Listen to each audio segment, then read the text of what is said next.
बहिर्जी नाइक, मूल नाम भैरवनाथ जाधव, 17वीं सदी के मराठा जासूस और शिवाजी महाराज की सेना में खुफिया विभाग के प्रमुख थे।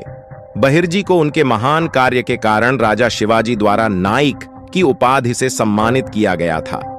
शिवाजी महाराज के गुप्तचर प्रमुख के रूप में वे अपने तरीकों में बहुत सफल थे।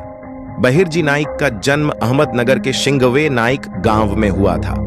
1692 में बहिर्जी के बेटे तुकोजी नाइक ने राम मंदिर और शिंगवे गांव की बाहरी सीमा का निर्माण कराया।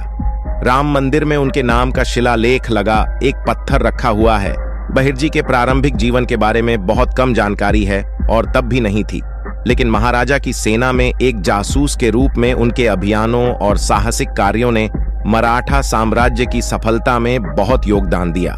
बहिर्जी अपने अभियानों के हर पहलू के बारे में विस्तृत जानकारी जुटाने में माहिर थे और छत्रपति शिवाजी के कई अद्भुत कारनामों का श्रेय बहिर्जी नाइक और उनके लोगों को दिया जाता था। बहिर्जी नाइक खुद को फकीर, वासुदेव, कोली, भिखारी, संत आदि का भेष बदलने में माहिर थे, लेकिन न केवल भेष बदलना बल्कि सामने वाले की जानकारी के बिना उसके मुंह से शब्द चुराने का हुनर भी उनमें था।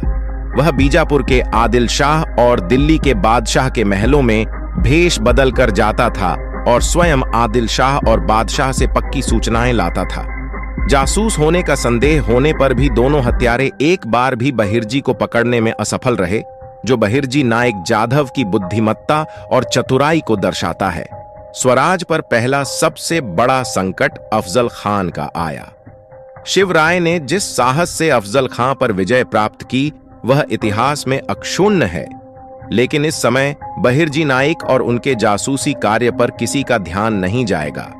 अधिकांश इतिहासकारों का मानना है कि पंढरपुर में प्रवेश करने पर बहिर्जी अफजल खान की सेना में शामिल हो गए। बहिर्जी ने खानागोटा की आवश्यक जानकारी निकाली। खान की सेना कितनी है, पैदल सेना, घुड़सवार सेना, हाथी, बंदूकें और गोला बारूद कितने हैं, उसके करीबी लोग कौन हैं, यहां से लेकर खान की दिनचर्या, उसकी आदतें आदि तक। बहिर्जी ने इसके बारे में विश्वसनीय जानकारी राजाओं तक पहुंचाई।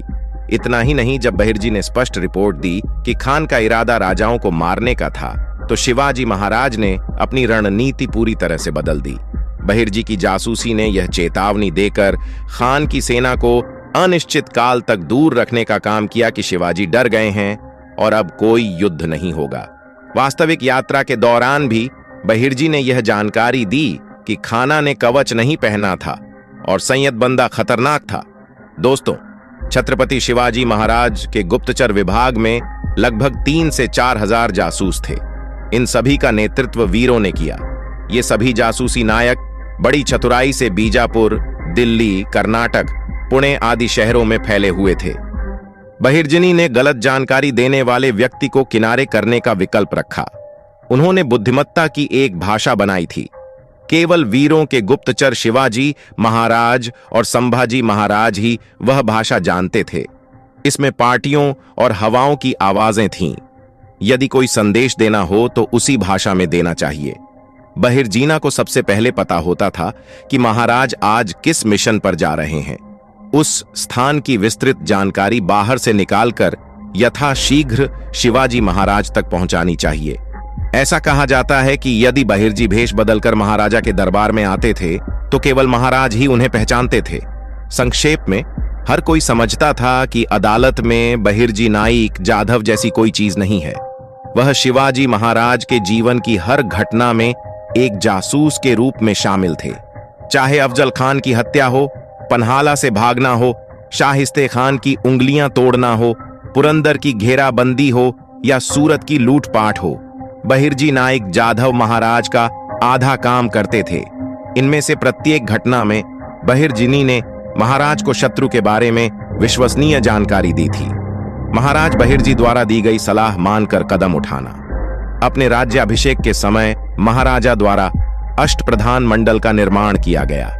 तब भी बहिर्जी उस विभाग के प्रमुख थे। बहिर्जी और उनके जासूस साधु, बैरागी, भिखारी, जादूगर और जादूगर के वेश में स्वामुलक्त और पारमुलक्त में यात्रा करते थे और महत्वपूर्ण जानकारी प्राप्त करते थे।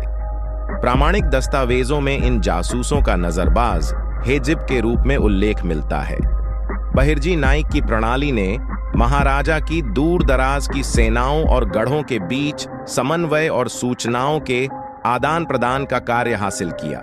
यह कहना अतिशयोक्ति और अन्याय नहीं होगा कि शिवाजी महाराज की हर रोमांचक जीत की नींव बहिर्जी नाइक और उनकी बुद्धिमत्ता ने रखी। शिवाजी महाराज ने भी उनके महत्व को पहचाना और जासूसी एजेंसी को मजबूत करने पर जोर दिया। हालांकि हेर खत्या को अष्टप्रधान मंडल में अलग से स्थान नहीं दिया गया था, बहिर्जी को मुखिया का दर्जा दिया गया था और हेर खत्या को सामग्री और धन के बारे में चिंता करने की अनुमति नहीं थी। इतिहासकारों का मानना है कि बहिर्जी के अधीन लगभग 3000 जासूस काम करते थे।